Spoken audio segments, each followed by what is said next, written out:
Hello friends, in the last video we saw how we plan our cutting journey. आज हम लोग discuss करने वाले हैं कि अगर हम लोग बल्किंग फेज में हैं तो उसको कैसे प्लान करना है। बल्किंग फेज आपको एक ग्रीन कार्ड नहीं देता है कि आप कुछ भी खा सकते हो। बल्किंग स्टेज भी बहुत ही प्लान्ड होना चाहिए। तो आइए देखते हैं उसको कैसे हम लोग प्रॉपर तरीके से कर सकते हैं। तो जैसे कि हम लोगों ने लास्ट टाइम कैलकुलेट किया था अपना मेंटेनेंस कैलोरी, ठीक वैसे ही बल्किंग फेज में भी आप आपका मेंटेनेंस कैलोरी कैलकुलेट कीजिए। जो भी आ रहा है उस फॉर्मूले से उससे आप 200-300 ज़्यादा कीजिए। मेंटेनेंस कैलोरी के बारे में वो सब के बारे में जानना है तो kindly refer to my last video. अच्छा, अभी 200-300 कैलोरीज में आपको मैक्रोस कैसे डिस्ट्रीब्यूशन करना है, इसमें भी आपको प्रोटीन को हाई प्रायोरिटी देना है। 1.6 से लेके 2.2 ग्राम पर किलो ऑफ प्रोटीन आप खाइए। Try to be on the higher side. तो ये जब आप फॉलो करोगे तो आपका गेन होगा 0.5% बॉडी वेट पर वीक। ये आपका मैक्सिमम अपर लिमिट होना चाहिए गेन का।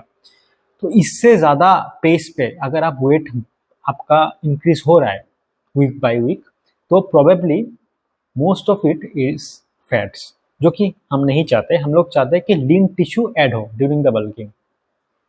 तो 80 किलो का जो बंदा है उसका 400 ग्राम बढ़ना चाहिए पर वीक अपर लिमिट में, ठीक है। फास्ट बल्क जो है, फास्ट बल्क अगर आप करेंगे तो उसमें चांस है कि आपका हाई फैट एक्यूमुलेशन होगा। तो बल्किंग को भी एक कंट्रोल्ड पेस में करना चाहिए। ऐसा नहीं है कि बल्क फेस में हो कुछ भी खा रहा हूँ, 3000-4000 कैलोरीज तेल दे रहा हूँ, तो वैसा नहीं करना है। आपको एक प्लान वे में बल्क करना है। डोंट्स, जैसे मैं बोला कि बल्किंग अगर फास्ट होगा तो फैट गेन भी बहुत फास्ट होगा। और आप जब बल्किंग का आप सपोज 6-7 महीने बल्क कर लिए फास्ट, तो उसमें क्या होगा, आपका इतना फैट हो जाएगा, उसको काटते काटते आपका बैंड बच जाएगा। तो आप वैसा मत कीजिए। आप कंट्रोल वे में, फिर से बता रहा हूँ, कंट्रोल वे में बल्क कीजिए। और जैसे कि मैंने लास्ट वीडियो में भी रिकमेंड किया था, if you have a higher body fat percent like 25, 30, 35, ठीक है, like above 20, so try to be around 15 to 14% body fat, 16 ऐसा, लाइक 14 to 16% बॉडी फैट उसमें। और उसके बाद आप बल्क फेस में जाइए।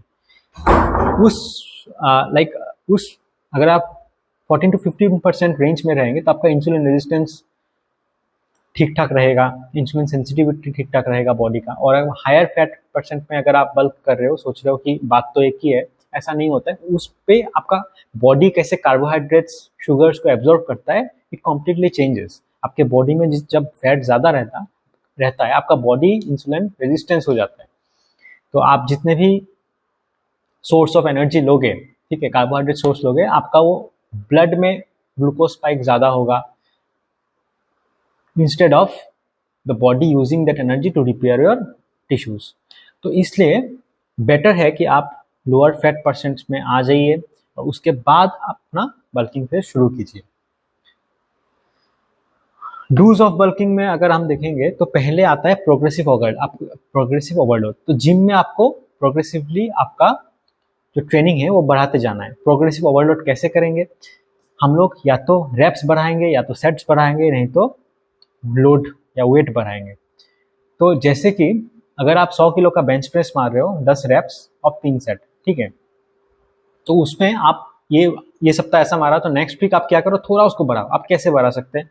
या तो आप 2.5 का प्लेट लगा दो, थोड़ा वेट बढ़ा देना, या तो एक रेप ज़्यादा मारो। आप 10 मार रहे थे लास्ट वीक, तो इस वीक 11 मारो। 10 से 11 आपका नहीं जा रहा है, ठीक है, 10 टान टून के 10वां गया तो आप ब्रेक लेकर और एक मारो। वो जो एक ऐड हो गया ना, वही इफेक्टिव है। या आप एक सेट और मार दो। तो ऐसे करके आप आपका जो वॉल्यूम है वर्कआउट का वो आप बढ़ाते जाइए। स्लीप बहुत ही इंपॉर्टेंट है। आप जितना अच्छा सोओगे 7 से 8 घंटा, तो उतना ही आपका ग्रोथ हार्मोन बढ़ेगा। ग्रोथ हार्मोन बढ़ेगा तो नया मसल ऐड होगा टिश्यूज। और एक चीज़ है, आप क्लीन बल्क करो। पहले भी बोला हूँ मैं कि बल्किंग का मतलब ये नहीं है कि आप जो मर्जी वो खा रहे हो। बल्किंग में भी आपको क्लीन खाना है। जैसे आप कट में क्लीन खाते हो, बल्क में भी थोड़ा आप रिलैक्स कर सकते हो। जैसे आप थोड़ा you can have your favourite carbs, थोड़ा डिजर्ट वगैरह भी ऐड कर सकते हो, but try to be on the cleaner side. एक बहुत बड़ा मिथ है बल्किंग के अराउंड, वो है कार्डियो। बहुत लोग बल्किंग फेज में हूँ ब्रो, मैं कार्डियो नहीं करूंगा, सब गेंस चला जाएगा। हाँ, ऐसा नहीं होता है। कार्डियो आपको करना है क्योंकि कार्डियोवास्कुलर हेल्थ आपको ठीक रखना है। तो अभी क्या है, जब आप कार्डियो अगर आप स्टॉप कर दोगे तो आप एक तो आप मोटा मोटा रहे हो, जैसे जैसे आप बल्क कर रहे हो, और आपका अगर आप 70 किलो के इंडिविजुअल हो, बल्क करते करते 80 होगा, तो आपका एथलेटिज्म घट जाएगा, आपका कार्डियो खराब हो जाएगा। आप जब वहाँ से कट करना शुरू करोगे, आप देखोगे कि आपके लिए हर एक टास्क डिफिकल्ट हो जाएगा। आप पहले दौड़ पाते थे, अभी नहीं दौड़ पाओगे। आप पहले स्पोर्ट्स खेल पाते थे, आप नहीं खेल पाओगे। तो वो सब हमें नहीं चाहिए। सो हम लोग को क्या है, हमारा फिटनेस लेवल सेम रख के हमको we have to be a heavier person, ठीक है। थोड़ा बहुत डिप्रिशिएट होगा, बट अगर आप एकदम छोड़ दोगे तो दैट इज वेरी बैड। तो आप थोड़ा बहुत कार्डियो करो। दिक्कत कहाँ होता है, अगर आपने कार्डियो ज़्यादा किया, ठीक है, तो प्रॉब्लम कहाँ, it's the problem is not about doing cardio, the problem is about calculation.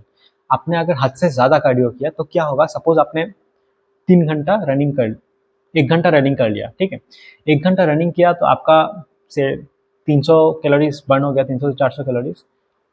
आप खा रहे हो 200 सप्लास में, ठीक है। तो अभी अगर आप 300 कैलोरी एक्स्ट्रा वर्कआउट से ही बर्न कर लिए और आप 200 कैलोरी एक्स्ट्रा खा रहे हो, तो आपका पता है डिफिशिएट में चला गया, या तो डिफिशिएट में जाएगा या तो मेंटेनेंस में चला जाएगा। तो आपका बल्किंग ही काम नहीं करेगा इन द फर्स्ट प्लेस। तो इसलिए प्रॉब्लम होता है। आप कार्डियो भी करो, पर इतना ज़्यादा नहीं करो कि आपका जो कैलोरी बैलेंस है, पॉजिटिव कैलोरी बैलेंस, वो खत्म हो जाए। तो आप ट्राई करो कि वीकली एवरेज में आपका कार्डियो एक्सरसाइज सब कुछ करके जो मेंटेनेंस कैलोरी है उससे 200 से 300 कैलोरीज पर डे ज़्यादा हो, तो तब आपका कार्डियो आपको बल्किंग में हैम्पर नहीं करेगा, ठीक है। अभी बल्किंग का रिजल्ट क्या होगा, आपको मसल गेन होगा, फैट गेन भी होगा। तो वेट आपका बढ़ेगा 0.5 से 1 ग्राम पर मंथ। किनका, जिनका जो न्यूबीज है, ठीक है, जो स्टार्टिंग में जिम जा रहे हैं, तो उनका फास्ट गेन होता है, बिगिनर गेन जिसको हम बोलते हैं। और अगर आप एडवांस एंड इंटरमीडिएट डिप्टेड हो तो वो आपका कम हो जाएगा उसका रेट। तो आपका पकड़ लीजिए 2.5 kg पर मंथ बढ़ सकता है। अच्छा, आपका बल्क काम कर रहा है, आपको कैसे पता चलेगा, आपका स्ट्रेंथ इंक्रीज होगा, आपका वेट इंक्रीज होगा, आपको जिम में जाने में मोटिवेशन मिलेगा। हर एक वीक या हर एक मंथ आप नया पीआर चेस करोगे। So this all are indicators that your bulk is working. और बल्क नहीं काम कर रहा है कैसे पता चलेगा, आपका वेट बढ़ रहा है, आप मोटा जा रहे हो, पर आपका स्ट्रेंथ नहीं बढ़ रहा है, ठीक है। आपका बाइसेप, इसलिए मेजरमेंट बहुत इंपॉर्टेंट है। आप सर्कमफरेंस ऑफ द वेस्ट रखो, कैलकुलेट करो, circumference of the chest calculate करो, ऑफ द आर्म्स कैलकुलेट करो। उसमें आप देखोगे कि आपका आर्म्स नहीं बढ़ रहा है, चेस्ट नहीं बढ़ रहा है, वेस्ट बढ़ रहा है, तो वो भी एक रेड सिग्नल है कि maybe you are going too fast with the bulking. So आपका वेस्ट बढ़ रहा है, स्ट्रेंथ नहीं बढ़ रहा है या सेम रह रहा है, और आप 0.5 kg बॉडी वेट से भी ज़्यादा आप पर वीक गेन कर रहे हो। अच्छा, ये सब चीज़ ना टीनेजर्स हो गया या जो ग्रोइंग स्टेज में, उसके लिए काम नहीं करेगा, ठीक है। वो तो लाइक उसका तो ग्रोथ हार्मोन बहुत ज़्यादा है, तो नेचुरली वो ग्रो करेगा। So this things are basically of for someone who is already reached their growth potential, ठीक है। और ये एनहांस लोगों के लिए भी ये सब एप्लीकेबल नहीं होता है। अच्छा, अभी और एक चीज़ आता है, हम लोग अक्सर करते हैं, मैं तो बहुत किया हूँ भाई, वही इंडेफिनिट बल्किंग। आप 1 साल 2 साल 3 साल से बल्किंग किए जा रहे हो। ये क्यों होता है, क्योंकि जब भी आप बल्किंग फेज में रहते हो तो आपका पीआर बहुत अच्छा बढ़ता रहता है, ठीक है। आप हेवी लिफ्ट्स कर पाते हो, जिम का अल्फा हो जाओगे आप। बट द प्रॉब्लम इज, आप जब ऐसा करते रहोगे तो आपका मेंटेलिटी में ये होता है कि अभी अगर कट कर दूंगा तो मैं तो लाइक पीआर मेरा ड्रॉप हो जाएगा, और होगा, बिकॉज मास मूव्स मास, ठीक है। तो आप जब हल्के बनोगे, आपका कैपेसिटी ऑफ लाइक डूइंग दो squats, deadlifts, bench press, everything will decrease. पर उसमें घबराना नहीं है, वो आपके बेनिफिट के लिए है। आप एक टाइम के लिए बल्क करो और इनडेफिनेटली उसको करते मत रहना, बीच में कट फेज भी देना है। आइए हम लोग ग्राफ के थ्रू देखते हैं कि कैसे ये काम करेगा। तो सपोज रामू, लास्ट वीडियो में रामू जी ने अपना फैट घटा के 15% तक ला दिया। अभी वो सोच रहा है कि फैट तो घट गया, अभी हम लोग बल्क करेंगे। तो रामू जी ने 5 महीने तक बल्क किया, और 5 महीने में उसका वेट बढ़ा, फैट भी बढ़ा। तो 5 महीने के बाद वो 2 महीने का एक कट फेज देगा। तो जितना भी फैट है ना, वो 2 महीने में गिरा देगा। 5 महीने में उसको लगा बढ़ाने के लिए, पर 2 महीने में वो फिर से 15% तक आ जाएगा, ठीक है। तो ये होता है। फिर से वो 5 महीना लेकर वो अपना वेट बढ़ाया, फैट भी बढ़ा, और वही फैट वो 18 से 15% फिर 2 महीने में घटा दिया। तो ये जो साइकिल है ऐसे करते हैं। अभी इसका 5 महीना करना है, 6 महीने करना है, that your body will decide, your coach will decide, ठीक है। तो अभी देखते हैं इस जर्नी में मसल का क्या, how muscle changes and how fat changes. तो जो ब्लू लाइन है वो है मसल का जर्नी, और जो रेड लाइन है वो है फैट का जर्नी। अभी अगर आप देखेंगे तो ये एक्स एक्सिस में टाइम है और वाई एक्सिस में वो बल्क या कट है। मसल क्या होगा, जब आप बल्क करोगे मसल बढ़ेगा बढ़ेगा, वो पीक पे पहुंचा, फिर आप जब कट करोगे तो मसल सही से कट करोगे तो मेंटेन होगा, थोड़ा घटेगा, घटने के बाद वो फिर से मसल बढ़ा, बल्क कर रहा है वो, ठीक है, फिर से वो सही से कट किया तो मसल उसका काइंड ऑफ प्रिजर्व हुआ, थोड़ा घटा। तो इस होल थिंग में उसका ओवरऑल मसल आप देख रहे हो तो यहाँ से यहाँ थोड़ा बड़ा, यहाँ से यहाँ थोड़ा बड़ा, वो बढ़ते जाएगा एक पॉइंट ऑफ टाइम तक। कटिंग और उसका फैट का जर्नी क्या होगा, फैट बढ़ रहा है 5 महीने में उसने फैट बढ़ाया, 5 महीने का फैट वो 2 महीने में ही खत्म कर दिया, फिर से वो फैट जितना था उतने में ही आ गया, ठीक है। सिमिलरली वो फिर से 5 महीने के लिए गया, बल्क में फैट बढ़ा, और जितने में था पहले 2 महीने में फिर से वो वहां तक आ गया। तो अगर आप देख रहे हो फैट उसका बढ़ रहा है, पर जब कट कर रहा है तो उतने में ही रह रहा है, ठीक है। फैट फिर से 15 से 18 जा रहा है, 18 से 15 आ जा रहा है, पर मसल के साथ ऐसा नहीं है, मसल वो प्रिजर्व कर ले रहा है। तो दोनों ग्राफ का डिस्टेंस वो बढ़ता जाएगा, and this is the muscle gained.